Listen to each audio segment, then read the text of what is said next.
Film the Taj story के release की खबर आते ही ताजमहल से जुड़े विवादों की फाइलें फिर से खुल गई हैं।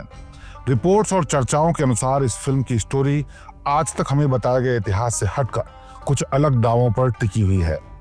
दावे जो ताजमहल की पहचान को मुगल मकबरा से बदलकर कुछ और बताते हैं। ये विवाद कोई नया नहीं है। ये इमारत दशकों से ऐतिहासिक, धार्मिक और कानूनी विवादों में घिरी रही है।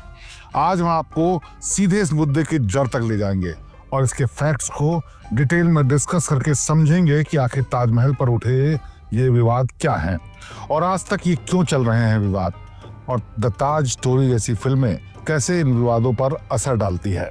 विवाद की जड़ तेजो महल है। ताजमहल पर विवाद का मुख्य कारण ताजमहल की पहचान को लेकर है।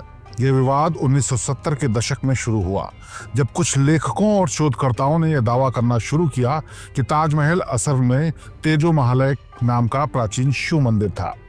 उनका तर्क है कि मुगल रिकॉर्ड में ताजमहल को बनाने में लगे समय और खर्च का हिसाब सही नहीं है और यह कि शाहजहां ने इसे किसी राजा से छीना था। इस दावे को मानने वाले इस प्रमाण के रूप में कुछ वास्तुकला की शैलियों और दीवारों पर बने कुछ प्रतीकों का हवाला देते हैं, जो मुगल शैली के बजाय राजपूताना वास्तुकला या मंदिर निर्माण शैली से मिलते हैं। दूसरी ओर भारतीय पुरातत्व सर्वेक्षण यानी ASI और इतिहासकार इस दावे को सिरे से खारिज करते हैं।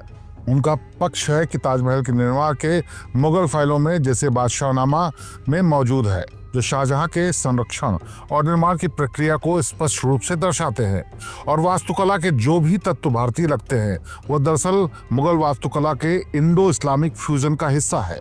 मगर तेजो महल के समर्थकों का कहना है कि मुगल रिकॉर्ड्स में ताजमहल को बनाने में लगे 22 साल और उसकी इंजीनियरिंग ड्राइंग की कमी है, और इसके बजाय मुगल दरबार के दस्तावेजों में राजा जयसिंह से एक हवेली के छीने जाने की बात लिखी हुई है। कमल का निशान और शिखर का विवाद।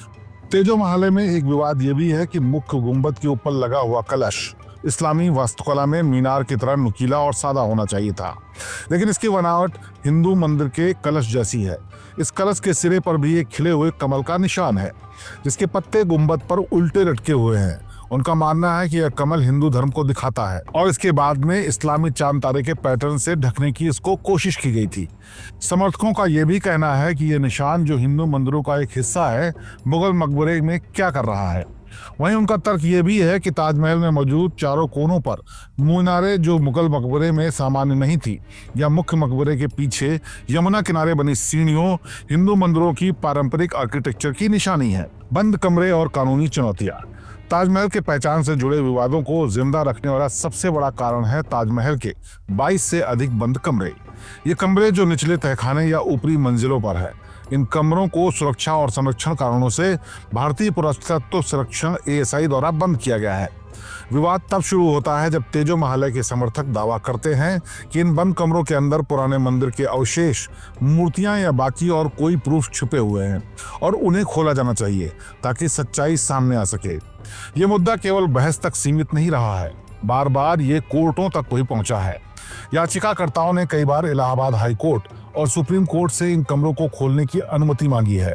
हालांकि न्यायपालिका ने हमेशा ASI के तर्कों को प्राथमिकता दी है, जिसमें कहा गया है कि कमरों को खोलना पत्थर की संरचना की स्थिरता और संरक्षण के लिए हानिकारक हो सकता है।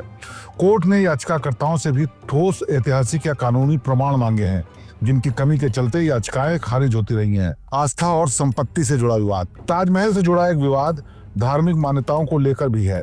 ताजमहल एक रिजर्व मॉन्यूमेंट है और ASI के नियम यहाँ भी किसी नए धार्मिक कार्य की इजाजत नहीं देते हैं। हालांकि तेजो महल के समर्थक ताजमहल को एक प्राचीन शिव मंदिर मानते हैं, जो कि उनकी आस्था से जुड़ा है। वहीं कुछ समूह ये भी दावा करते हैं कि ताजमहल की जमीन जयपुर राजघराने की थी और इसे जबरन छीना गया था। अब सच्चाई जो भी हो, मगर हमें ये समझना होगा कि द ताज स्टोरी जैसी फिल्में पुराने विवाद को वापस सामने लाते हैं। आज की तारीख में भारतीय पुरातत्व सर्वेक्षण, ASI और मुख्यधारा के इतिहासकार ताजमहल को मुगल बादशाह शाहजहां द्वारा बनवाया हुआ माना एक मकबरा ही मानते हैं। लेकिन जब तक 22 कमरे बंद नहीं खुलते, तब तक कोई निर्णायक ऐतिहासिक प्रमाण सामने नहीं आएगा और तब तक तेजो महल के समर्थक अपनी आवाज उठाना बंद नहीं करेंगे। ऐसे ही विवादों के बीच ये पूरा मामला और अस्तित्व उलझा रहेगा। अब देखने वाली बात यह है कि क्या कभी ताजमहल से जुड़े विवाद खत्म होंगे या ताजमहल ऐसे ही अपने अस्तित्व के विवादों के बीच उलझा रहेगा। श्रेष्ठ भारत पर खबरों से जुड़े रहने के लिए चैनल को सब्सक्राइब और लाइक करें, बेल आइकन दबाएं और देखते रहें श्रेष्ठ भारत।